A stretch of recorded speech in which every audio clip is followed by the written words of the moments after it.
They have no role, or they have very little respect for elders and very little respect for the community and its traditions. Therefore, we must work hard to recover the foundations of our nation. And I want to make it clear that language and culture are the strongest form of identity that you can ever have. Language and culture is stronger than any education you can get anywhere. Language and culture is stronger than any profession or any career. The stability of the human person, if you want to be a human being who is solid and anchored, that anchorage is found in your identity, and your identity is in your language and in your culture. Ndio Waswahili wakasema mwacha mila ni mtumwa. Any person who abandons culture is a slave and has no identity. That is why those who wrote our Constitution carefully inserted language and culture in the very early provisions of our Constitution.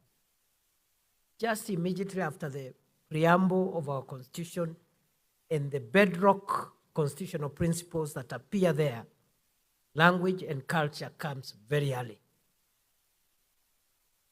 Kiangalia vile katiba yetu imeundwa, mambo yale muhimu katika katiba yanakuja pale mbele.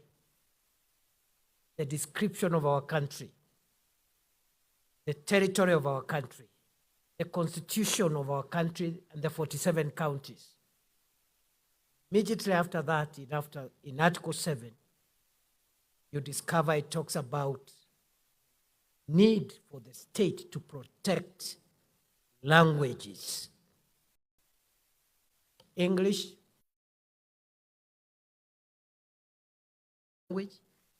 and Kiswahili are official languages, and immediately below there, our indigenous Kenyan languages are recognized, and the state promotes those indigenous Kenyan languages.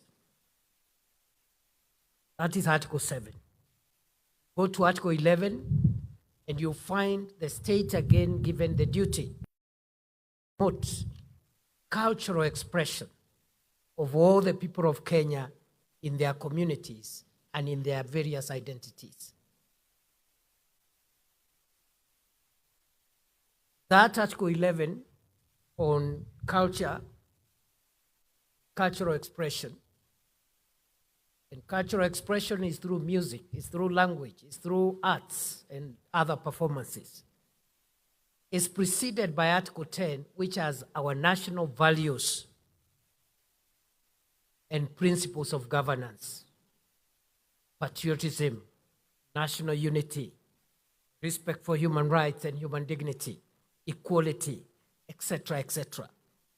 So if you look at our Constitution, the first 10 or so, 11 articles, before you go to the Bill of Rights, those are the foundational principles upon which our nation is founded. And among those foundational principles, language, identity, culture is part and parcel of the foundational principles of our republic. Therefore, brothers and sisters, as we build our nation, we must look at the nation building projects from two perspectives. We have to build a solid, resilient, long-term nation that survives all manner of shocks, social shocks, political shocks, environmental shocks, including climate change. We must build this nation, first, the hardware of the nation. What is the hardware of the nation? the roads, the railways, connecting us with electricity and water and internet, the things that define the modern world. We must up our game. And you have heard the president saying, we have done quite a bit in the last 60 years to build our country. We have built 22,000 kilometers of roads, but these are not enough if we have to be a modern country.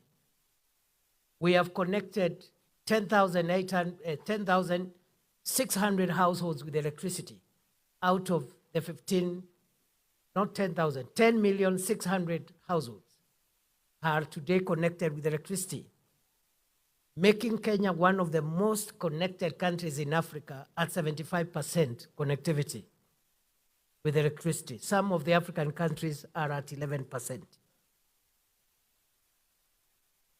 We are left only with slightly under 5 million households, about 4 million households actually.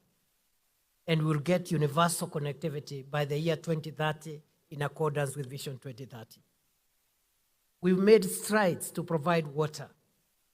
But you have heard the president say the speed of our nation building, the speed of building the hardware for our country is very slow.